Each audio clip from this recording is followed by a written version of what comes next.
Sigrun Spellman, you are living and working in Washington, D.C., about a year, maybe two after graduating college. You've been working for the DC Public Library System for a while now. You started in your last year or two of college, mostly part time, kind of interning a little bit, getting some work experience to help pad out your resume so that when you graduated, you stood a better chance of finding a job. Um, you got lucky and you worked really, really hard during those part time hours. You proved yourself enough that the um, branch manager uh, for the Martin Luther King Jr. Memorial Library in Washington, D.C., agreed to take you on as a full time librarian position that opened up uh, around the time that you were graduating. It is a um, multi-story building of black steel and glass sitting on a corner in DC. It's creates a little bit of a strange dichotomy in a city where so many other buildings are old. They're tall, massive structures with almost Roman style pillars, and um certainly a feeling that they fit better in places like London than they do in modern America. Um Especially when you get closer to the hill. Um but you love it. It's become a refuge. Um a place that you can go where the smell of books surrounds you all the time, and you are n- you suspect even if you lived and worked here your entire life, you'd never be able to read all the books in this library. It's floor upon floor upon floor of knowledge and dreams and fantasy. There's spaces for community projects like reading to children. There are conference rooms that can be rented out and frequently are reserved by local activist groups as a place to meet. Um, you can stand at the top of the central staircase and look down, and it almost seems like this kind of wonky Alice in Wonderland feeling, um, endless spiral staircase. Some time ago, uh, your friend Cecilia came to you um, and expressed being interested in taking on a kind of assistant manager position. It's not quite the branch manager spot, but it is higher up. It comes with a decent pay bump, um, and slightly better hours. Not to mention, you're closer to the general manager, and it's the kind of position that frequently gets entrusted with things like helping to make schedules and to keep people on and to kind of determine like who is best suited for what sort of program, when it comes to scheduling people for things outside of helping people find books and managing like check-ins and checkouts. um you have worked with Cecilia for a while, and for weeks, even months, the two of you kind of put your heads together and looked for ways to make her look really good. Um, she would jump at the chance to be a part of these be a part of taking on community outreach programs. Working with groups from schools that come in and looking for ways to help donate old books to community groups that might need them when the library is in the process of replacing them. Um, the two of you have put in a lot of hours. You've come in at all weird times. You've um, probably hit overtime multiple times and not necessarily gone looking for the overtime pay because you wanted her to look as good as possible, so you would just come in and do a little bit of work off clock. It's not like you had much else to do. When you're not at home trolling library or trolling forums and reading books, you're here.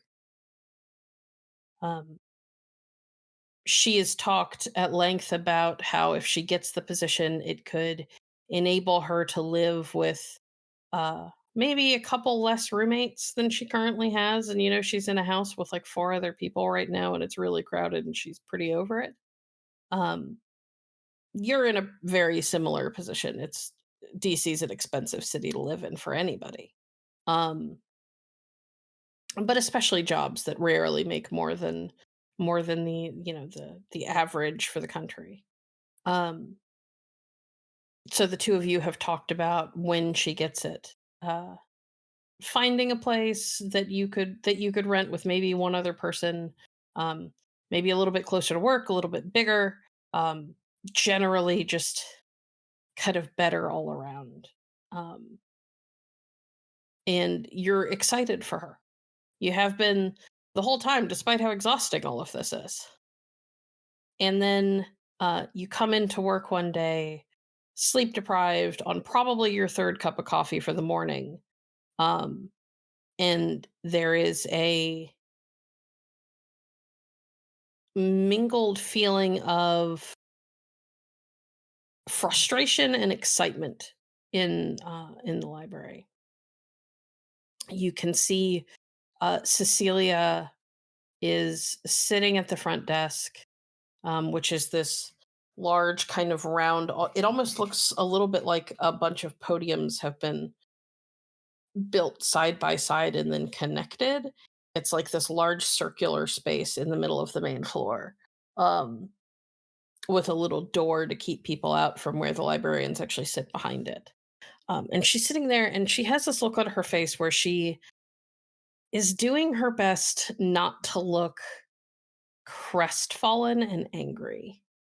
And you can hear a commotion coming from um, further back into the library where the offices, where the offices and the break room usually are.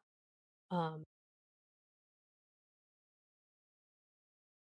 and as you're standing there, kind of watching her and listening to what sounds at least a little bit celebratory and excited coming from nearby, um, you hear the clop of horses' hooves outside. You've just walked in the front door, and you kind of turn your head to look over your shoulder, and you swear you see a horse with a dude in full plate armor on its back charging between the lines of cars sitting in traffic right now. But when you turn all the way to look, there's nothing there, and nobody passing by on the sidewalk or inside near the windows seems to have seen anything.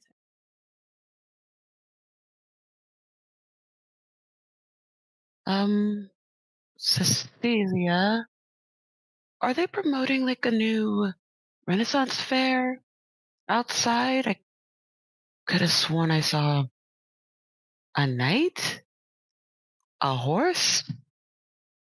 Did you just see that? Um, no, have you had enough sleep? Hmm. What would be the best way to answer that? No. But I know, you know what? It's not Renaissance season. I don't know. Maybe I was just tired. Are you okay? Oh, um, yeah, no, I'm fine. It's just been a long morning and I just got here, so. I know I'm sleep deprived, but I know when you are holding something back, what happened? Um, at that, she sorta chews on her lower lip, which is kind of a nervous habit you have seen her show in the past, and she glances around and then back over her shoulder towards where, the offices are and the sound of excitement and whatnot is coming from, and she steps out from behind the desk, which she's sure that there's nobody else here who's going to come up immediately and need her. And she walks over and she drops her voice and goes, "I didn't get it." What? Wait, what? But how? How? You were a shoo-in. Gave it to Thomas. I'm sorry, maybe I just need a fourth cup of coffee. I believe I heard you say Thomas, and that does not sound correct. I had the same thought, but you know how it is in the city. He's related to one of the board members or something. I don't know. God damn it. Freaking Thomas. Okay, maybe there's something else coming up. Uh, maybe someone's gonna retire soon. You're shoo-in for the next one. Absolute shoo-in. Yeah. Yeah, maybe. I don't know when I don't know when the next one will be or if it'll be here. It might be at one of the other branches. Cecilia, I'm sorry. I I just don't know what to say. It's not your fault. We did everything we could. Thank you for all of the help. I owe you like a million pizzas. Think nothing of it. Let's have lunch together and go to a nice place, not just one of the cheap go there for 10 minutes places. Have a sit down. So not the hot dog cart that's always outside? You deserve something nicer than hot dogs, even though they're good. We'll go somewhere nice. All right, fine. Yeah, no, that sounds good. Um, we have to walk by the hot dog cart though. That guy's so cute. Whatever makes you happy. All right. And I'm buying because I owe you for all the help. Grumble, grumble. Fine, fine, fine. All right. Well, I'm going to get back to the desk before somebody comes up and starts ringing the bell. We all know how Madeline feels about when they ring the bell because nobody's there. And I'm going to go to Thomas's desk and turn everything upside down. Not in like a throw everything around, but his papers flip upside down, the keyboard upside down. You could congratulate him. Absolutely not. How could you offend me that way? Just don't get yourself into trouble. Me in trouble? No, never. Nope. I'll be fine. She gives you a I don't believe you look, but shrugs a little bit because she knows you're going to do what you're going to do. And then she heads back to the desk. I am going to find Thomas's desk and I'm just going to just do small chaos. Excellent. You head back into these offices. Um, you pass by a break room where you can hear Thomas talking to a bunch of other people. He's speaking pretty boisterously. He's clearly excited, but he's also very obviously bragging, as he is wont to do. Um, and you just grit your teeth and walk by because that would probably get you in trouble going in and mouthing off. Um, but his new office is just down the hallway. And it looks like he came in and has already set up a lot of his stuff because It's not just like the basics on his desk now. It's, um, he's got picture frames and uh, uh, a cup with all of his pencils and pens in it. He's got a little nameplate that you're pretty sure he made for himself, or was gifted to him by whatever uncle or grandfather, whoever it is that he's related to on the board. Um, Not everything is fully unpacked, but there's a lot that's already been unpacked and set up. Okay, perfect. She's first gonna go over to the computer. If it's turned on, she's going to just keyboard slam until it's completely like locked out, and he has to like call someone to unlock his computer. If it is turned off, she's not gonna worry with it. Uh, Uh, it is on. You are able to incorrectly Wonderful. put in passwords like 10 Yes. times and it locks you out. Yes, wonderful. Then she's gonna go to the picture frames and flip them upside down. She's gonna take the pens and put them in someone else's office. She's going to move papers in the incorrect order I love that. And flip them upside down, I assume. and flip them upside down because, of course. Perfect. Perfect, perfect, perfect. Um, you turn Thomas's room into a place that looks normal at first glance. Uh, until he sits down and really looks at it. And then he'll realize that everything is upside down or like 3 inches to the left from where it should be, or it's completely gone. And that he can't get into his computer. It's going to be a long morning for Thomas on the phone with IT. And you've had to deal with the folks at IT for the system. They are overworked, underpaid, and kind of grumpy on the best days. So the fact that he is going to be calling them with something as dumb as being locked out of his own computer is going to eat up a good chunk of his first morning. Out of just feeling bad for the IT department, she is going to go to like the office of the person who's probably going to be speaking with Thomas and just leave like a gift card for for fast food just under the like under the door. Like, don't think about it, but I'm sorry in advance. Yeah.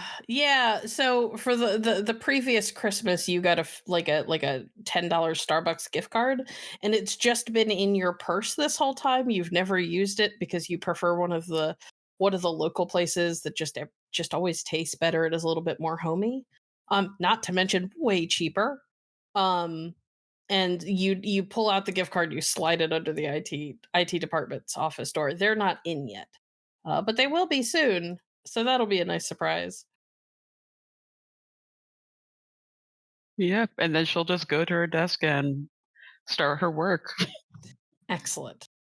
You make your way into a space that is a little less private officey and a little bit more like a dugout. Like you're not in cubicles, but it's basically all of the lower tier staff at the library are all in this all have spots in this extra office.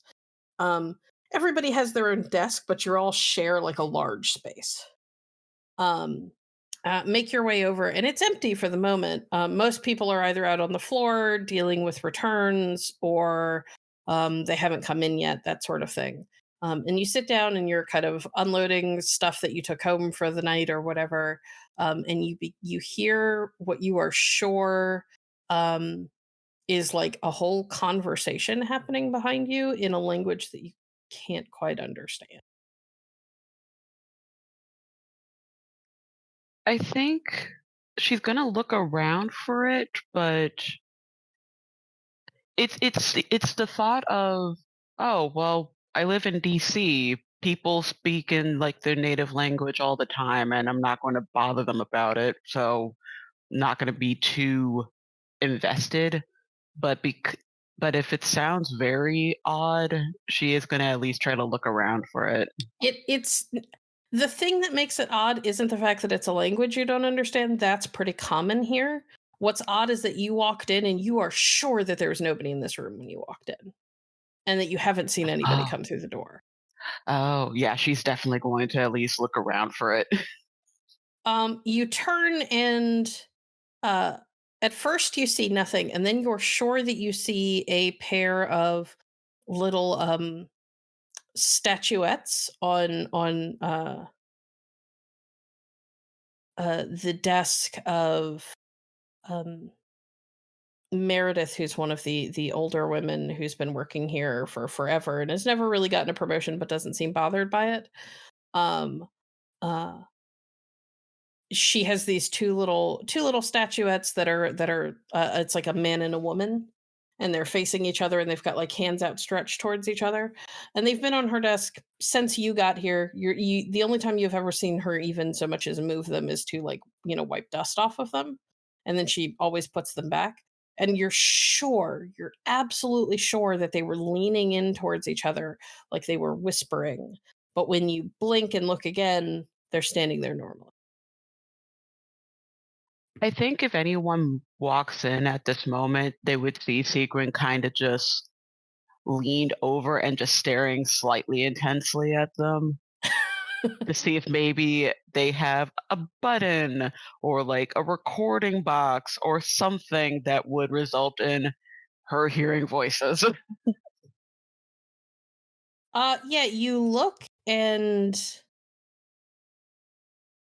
there doesn't seem to be anything unusual about them.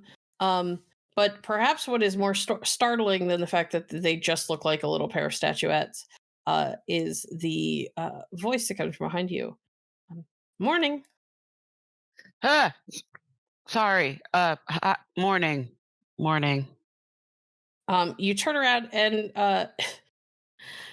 it is Jacob, who is one of the like temporary like intern guys. He's doing a lot like what you did when you were going to college.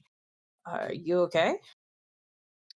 Apparently, it's a lack of coffee and sleep. Or Sorry. maybe too much coffee? How what cup is that? It is more than one, and that's all I'll admit to. Hmm. Not enough sleep, too much caffeine? Maybe I should switch to tea. I have been Prob considering tea. Probably a good idea, though make sure that it doesn't have as much caffeine in it, or any, really, if you're gonna have coffee first thing in the morning. Okay. Yeah. Sorry. No, it's okay. Thought. You alright, though? Yeah. Just. It's a weird day. It's a weird. Did you hear that Thomas got I promoted? know. Yeah, I Oh, did. He's done gross. nothing but brag for the past hour. Absolutely gross. I think that's just throwing me off my vibe. I came in here, sensed that everything was off, found out about that, and everything is still off. Well, I hope it gets better. Maybe he'll take a long lunch like he tends to, and things will be normal for a few hours. We can only hope. If I don't have to see his face, I will consider that a good day. Yeah, same. Um, he goes over to his desk, grabs a file. Um, you know that he's been part of working on a recent project. Your understanding is that there has been a partnership with the London Library, and between the London Library and the Library of Congress, where they are like exchanging books. Um, it's kind of one of those silly, lame international gift exchanges the countries do every so often, to show that they're still friends, but what's being traded kind of makes no sense, or isn't all that important. Yeah. Happens a lot here. But everybody's a little bit excited about this one because even though to most of the populace this isn't a big deal, this sort of thing wouldn't be a big deal. Um, it is it's a big deal for the library systems throughout the country because what is happening is that they're exchanging a large number of books, and then um, those books, at least here in the US, are being distributed to library systems who need help or are just struggling a little bit. And DC, while semi well funded, is not one of the best funded places in the country, being that it's being that it's a city project. Um, so you guys know that you are getting a pretty hefty order, and he has been helping to kind of not necessarily add stuff to the system, but kind of go through the list that they think they're going to be getting, to try to figure out what books are being taken off of the shelves because there's only so much space. That's pretty common in libraries. New books come in, old books get like donated or sold or whatever. And that has been like his big tedious chore lately as he's working on that. Um, you continue on through your day. You have a lovely, lovely lunch with Cecilia. Um, you end up going to a really nice, funny enough pizza place, but it's like a sit down, nice restaurant. An odd thing happens during lunch where you are sitting there having a conversation and they've got music playing over the speakers. Um, and you are sure that the song that you have heard a million times, that there is something wrong with the track that is being played because you're sure that you are hearing chanting woven in with the music in a way that you've never heard before. But when you ask Celia about it, she doesn't know what you're talking about. And when you try to listen for it again, it's not there. Um, and eventually your day wraps up. And that's kind of how most of the next week goes. There's occasionally something that you see that when you look twice, it's gone, or you hear, but you can't place the source of. Things seem to move, but when you look at them again, they're right where they always were. Um, and you're starting to get pretty certain that you need to be like, you need to sleep more, drink way less coffee. Um, and then the day comes that the book exchange has happened, and you are scheduled for one of those late shifts that you signed up for to try and help Cecilia get her position. Um, you are pretty much the only one in the library really that's a part of the staff that you work on. Like there's janitors and things like that, so you're not alone in the entire building. Um, but the janitors have already passed through the floor that you're on. They've moved on to other floors. It's a guy who's here pretty frequently. He's got headphones on. He's not paying any attention to you or anything else. And you are settled in behind that large circular desk just in case somebody comes in, and you are sorting through boxes upon boxes of books that have been given to the library system, right, and to this library in particular through the book exchange program.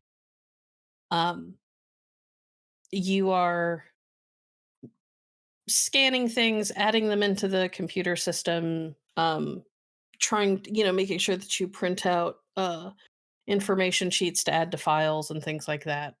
Um, and it's a lot of very tedious work, but you're alone, which is kind of nice. Um, you've got music going because there's really nobody else here. The doors are closed to the public right now. The library is not open for business. Um, and you're pulling book after book after book out of these out of these boxes, and you get to you pull out one that looks like a small kind of dog-eared. These are obviously most of them are either used or very lightly used. Um, there's a handful that are new, but not many. You pull out what looks like a dog-eared like mystery paperback. Um, but it's weird because it feels heavier than it should be, rather than the, you know, few ounces that most paperbacks weigh, especially thin little, kind of trashy ones. Um, this one feels like it weighs like several pounds, and it takes effort to lift it out of the box.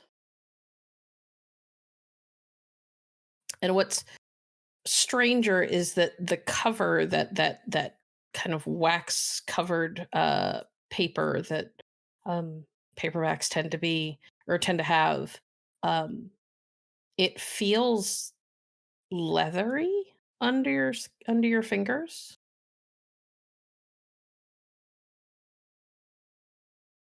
Hmm. and This is and odd. and somehow it feels familiar in a way that none of these books have so far. I think she's gonna try to, like, after she takes it out, I guess, thumb through it, try to see if there is a title. Um, you go to thumb through it, and as you uh, open it up past the cover, um, or try to open it up past the cover, you notice that the cover begins to flake away. Um, and it happens really rapidly. It begins to like crumble in your hands like dust. Just the cover. Um, and around you, you hear whispers, just a couple here and there. The and then it gets more and more like there's a ton of people around you talking. You can hear people, you can hear things moving around you. The lights above you start to go kind of dim and dark. And that should freak you out. But somehow you realize as that happens that your eyes were like aching from the light, just normal lights around you. And when they dim, it feels better. And you can see just as well, if not better. And you kind of watch fixated on this book in your hands and kind of mingled horror and fascination as this thing that you've dedicated your life to, books, it literally begin it's almost like it falls apart while you're touching it, but you can't let go, and it flakes and crumbles away like dust, and then you blink and you realize that what you're holding isn't a paperback. It is a heavy, large, ancient looking book that is bound in brown leather with black straps and silver buckles to hold it closed.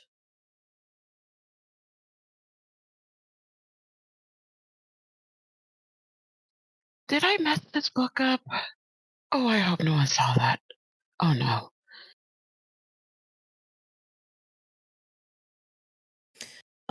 The front of the book, between the two straps that hold it closed, you see two twin crescent moons that are facing to the right, and a silver triangle with a black star in it. It's nothing you've ever seen before, but it is worked into the leather, embossed in it. Um,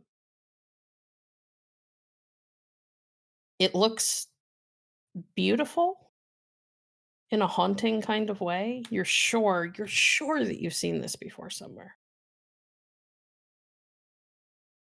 or maybe you were just meant to see it. It feels like it was supposed to be in your hands.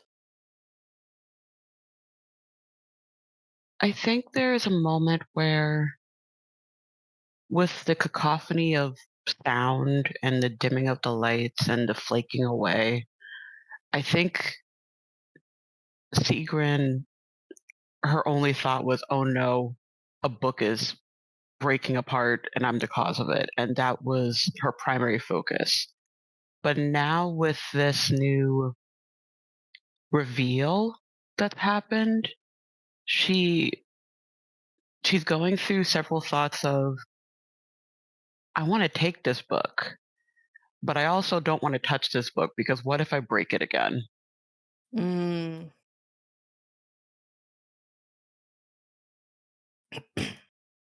Do you open it? I think after a pause or two, I think she's just gonna take like her like the index and her thumb and just do like the very delicate like peel back to open it. Okay. So you reach up and you undo the buckles that hold the straps closed. Um, and you begin to very, very carefully move that front cover to the left to open it. Um, and before you can even read the words on the pages inside, you are sure that you know what is on at least some of them. And then the weirdest thing happens. As this sense of familiarity and knowledge begins to fill you, you look down and the ink on the pages shifts and moves and morphs and forms a picture of a little lizard like creature that crawls across the page to the edge. And you watch that, as instead of stopping at the edge of the paper, which is where a drawing like this would have to stop, little claws reach up out of the edge of the paper and they grab on to the top of the book. And this creature peels itself up and off of the page and jumps onto the floor. And as it begins to skitter away from you and out of your little desk area, it begins to grow.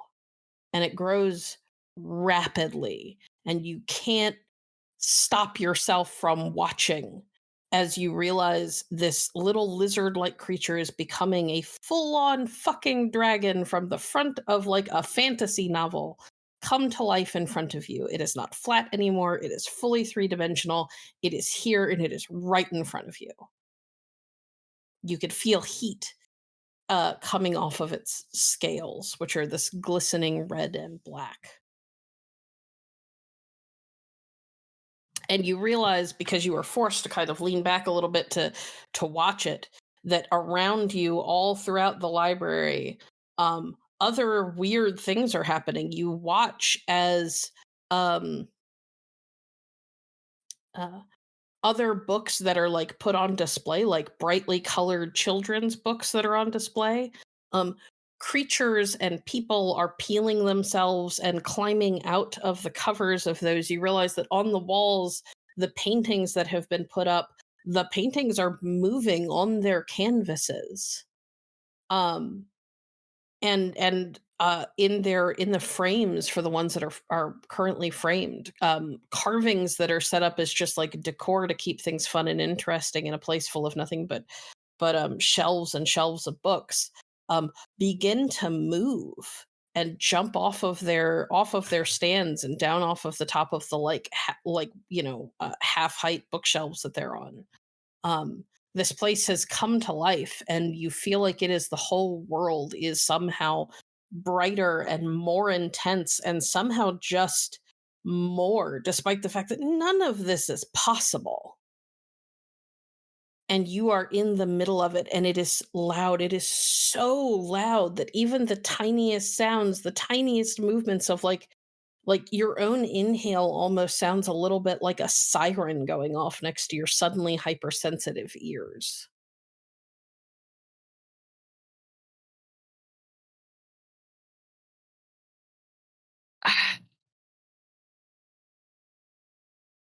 I think, oh, Secret is watching all this happen and she doesn't know.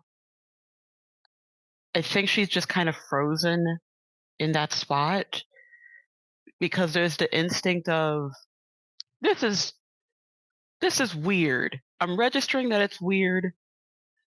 I should not be in this weird and I should go home. I think I should just go home. But she just can't look away from it. So it's the fight or flight type of mentality, or like the flight or freeze mentality right now. Okay. Um you have this moment where you're like, I should get up. I should get up. I should go. I need to get away from this.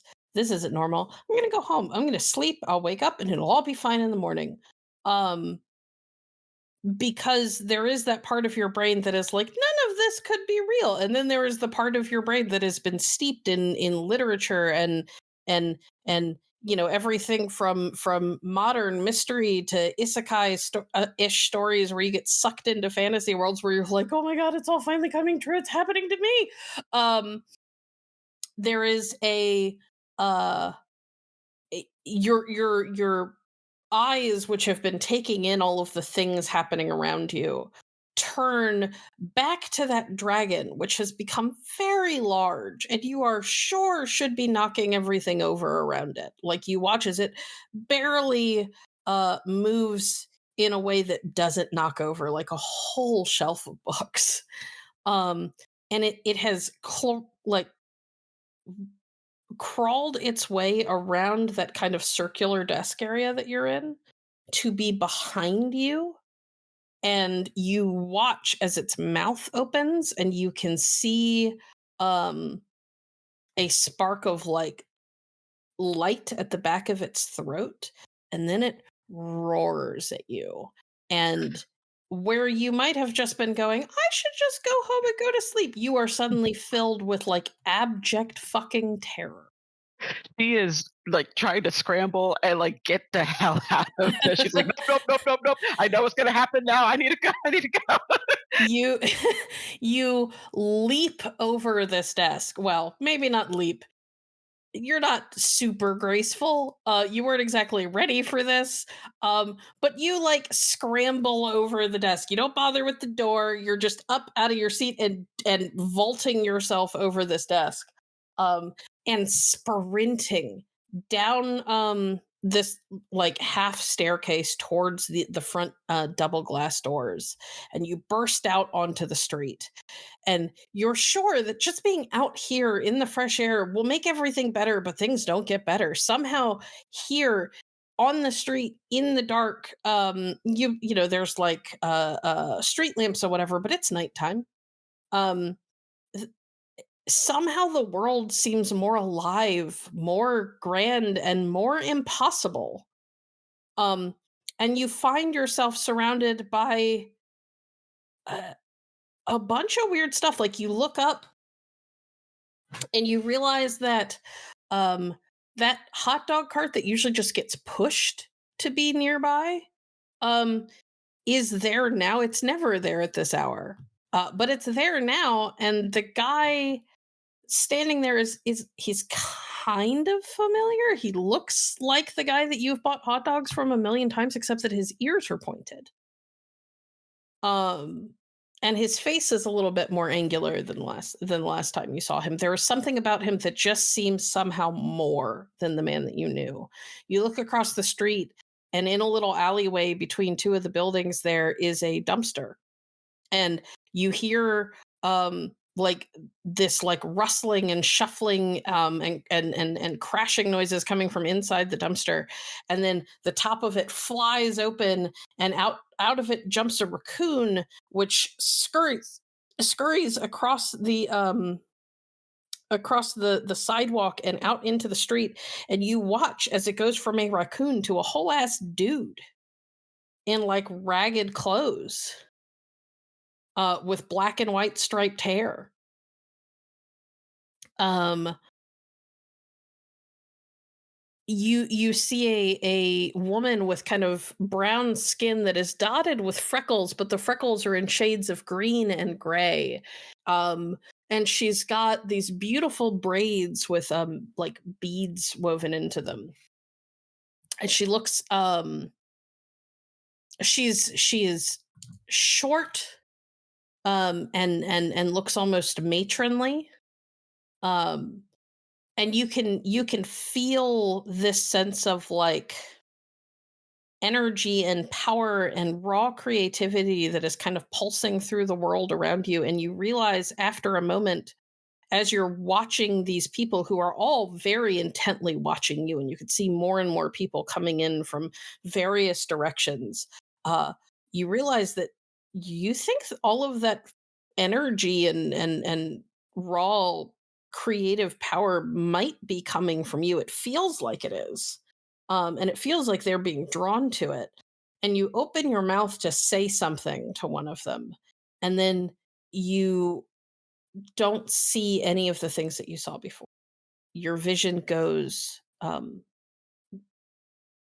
blinding white for a minute, and then you begin to see flashes of images.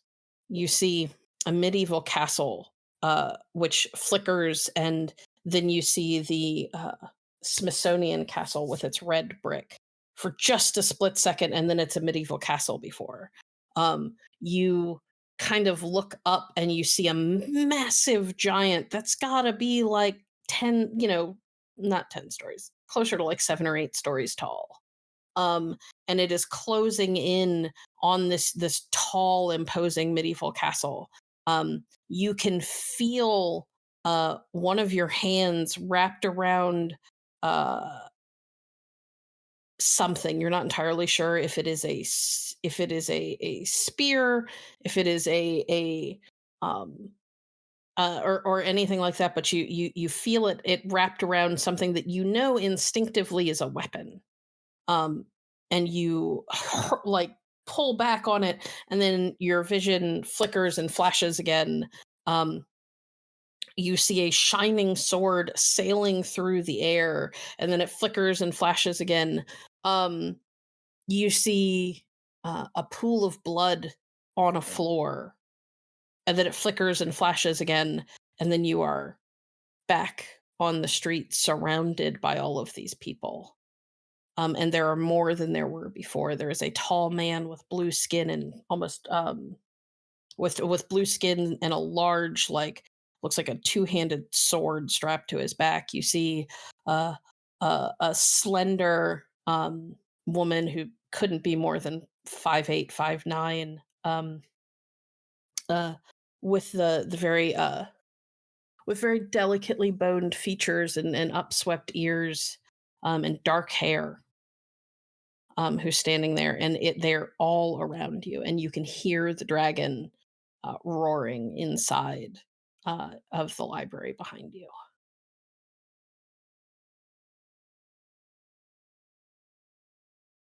I think Sigrun, if I think just out of familiarity, she's gonna look towards the guy from the hot dog stand and just say, "Wh- "What's what's happening? There's a dragon. What's happening?" Your eyes are opening for the first time. I'm You sorry. What? My huh? Welcome to the world as it really is. Sigrun, right? Yeah, Ketchup, you're the mustard, no onion. yeah, you're the huh? What? What? The tall, kind of blue skinned guy kind of grunts a little bit and looks over at the hot dog guy. You should get her out of here. They're gonna come soon. No one's going to be able to hide this.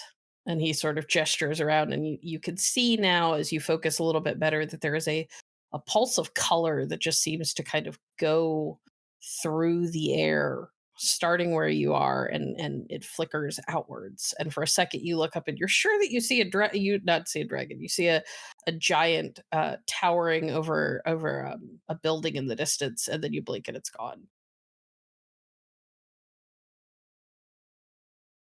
And, the hot dog guy sort of nods, "Yeah, we should get her out of here." Uh, Who's coming? What? I'm oh, switching to I'm switching to we'll tea. we'll explain later, but we really should go. Come on. Don't worry about the library, it'll be fine, the folks will come by and deal with it. Oh, And okay. he kind of falls in beside you, and he hooks his arm with your, or he puts one arm kind of behind your back to kind of, like, nudge you forward. Um and starts walking you down the sidewalk pretty quickly. So, hi, we've met before. I'm John. Hi, John. Cecilia thinks you're cute. Wait, what? Huh?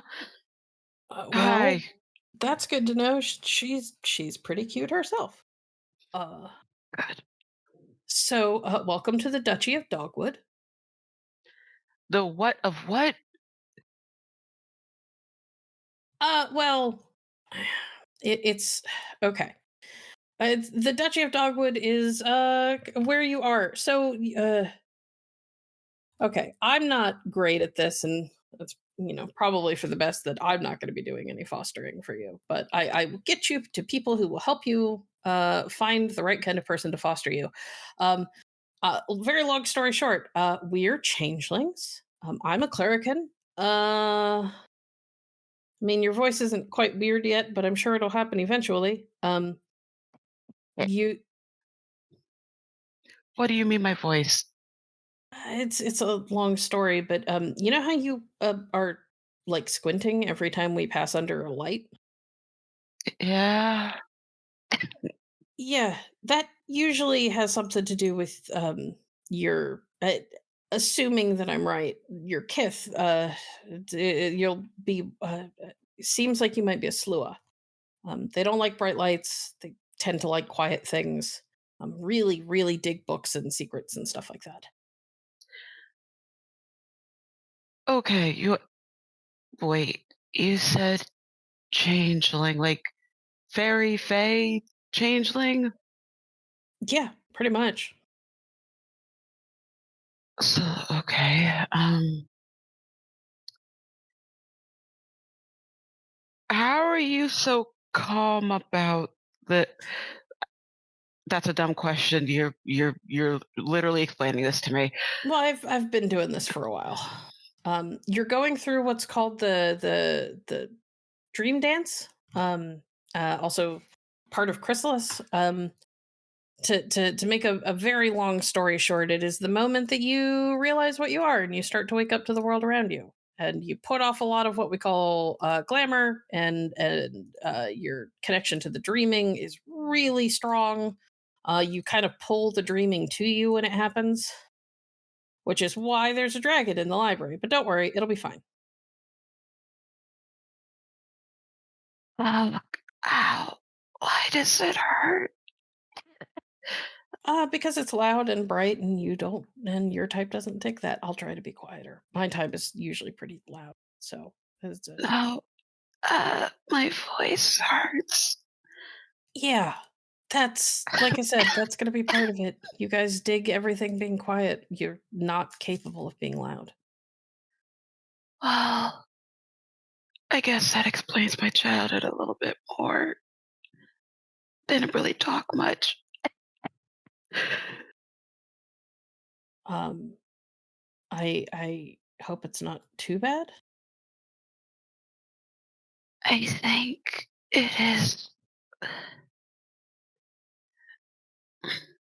Am I able to go back to work? Maybe. It might not be easy. Might be a good time for us to start. Wow, for whoever's fostering you to help you find a place that's a little more friendly, or at least hours that are a little bit more friendly to your particular preferences. You keep saying fostering. I'm an Oh, adult. I don't. yeah. I have parents. Are they my Every parents? Are they still my parents? Are they still my parents? Yes, they're still your parents. That's not how this works. Um, to make a very long story short, we used to be able to have our own bodies, and we kind of can't now, and so we found a way to marry our souls to mortal souls so we get reborn. Your parents are still your parents. Your mom still gave birth to you. None of that changes. Nobody stole you and placed something new in your cradle or anything like that. Um, Okay. Okay. you're still you, just more. Okay. Um, Um, fostering, it happens to all of us when we go through our chrysalis. We are Somebody steps up to foster us, and in your case, because you're already an adult, it's a little bit more like a mentorship than a proper like take you in like a kid and raise you fostering. Um, but it's their job. Whoever is fostering you, it's their job to like introduce you to the world and what we are and teach you how to survive. And the whole reason why we're moving right now, and why that big blue guy was so concerned, is because there are people who don't like us and hunt us. So, fostering helps teach you the rules on how to exist in our world, but also helps keep you safe until you can keep yourself safe.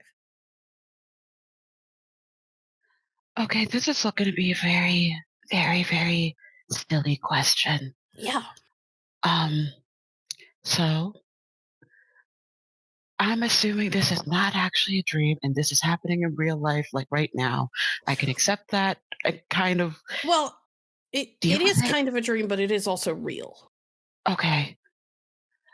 I guess the main question is if changelings are a Mhm. thing, does that mean werewolves and vampires are a thing? Uh, I don't know how much of all of that is real and how much isn't. Okay. I know that there are things that are not us that are out there, and they like to kill. Some of them like to kill us, Okay, got it. Yeesh. Okay. but we're really good at hiding. So Ah, okay. unless we're going through what you go through right now, which is why we're moving and not, finding a single place to be.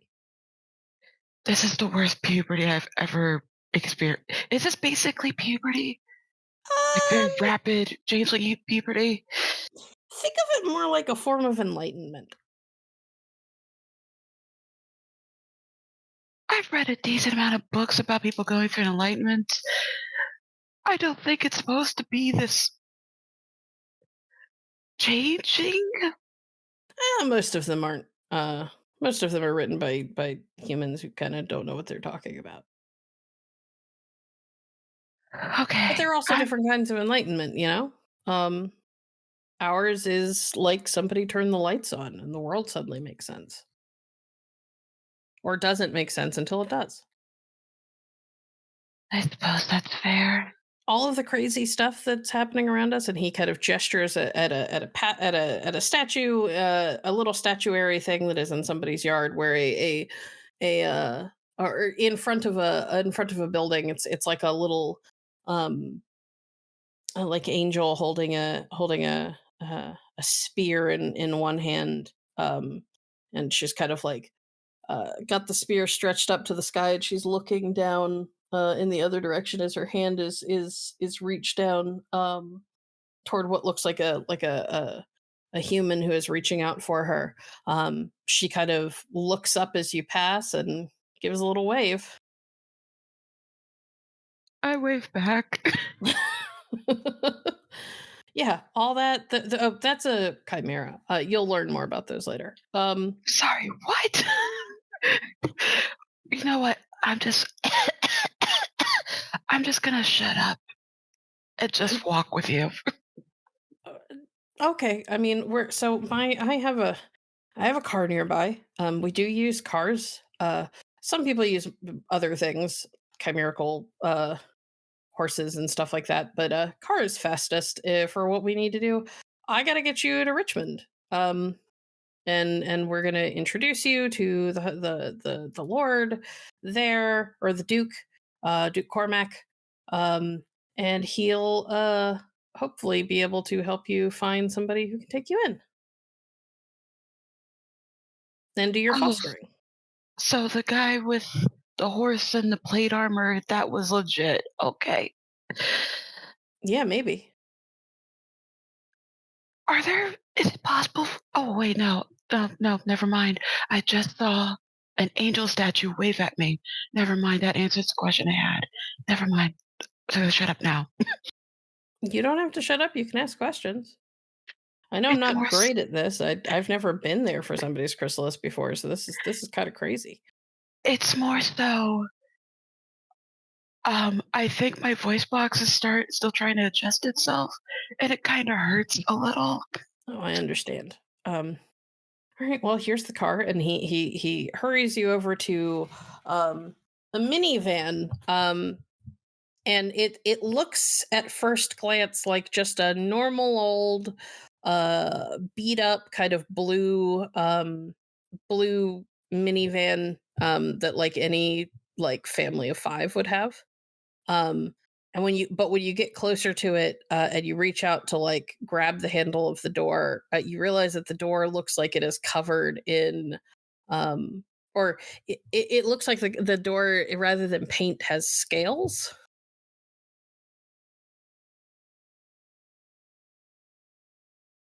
Just just slow blinking this entire time.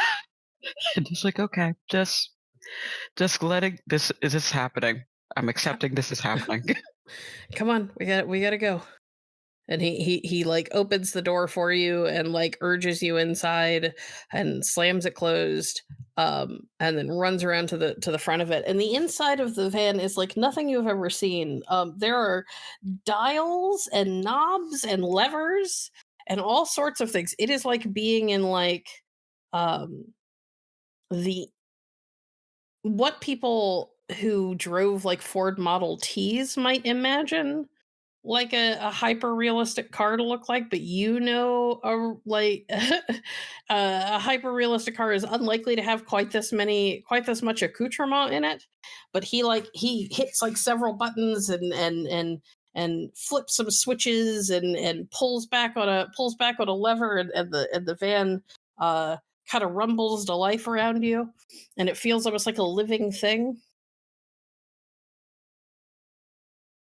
And as he pulls out into traffic, it gives a little like bang backfire thing, which makes your ears ring.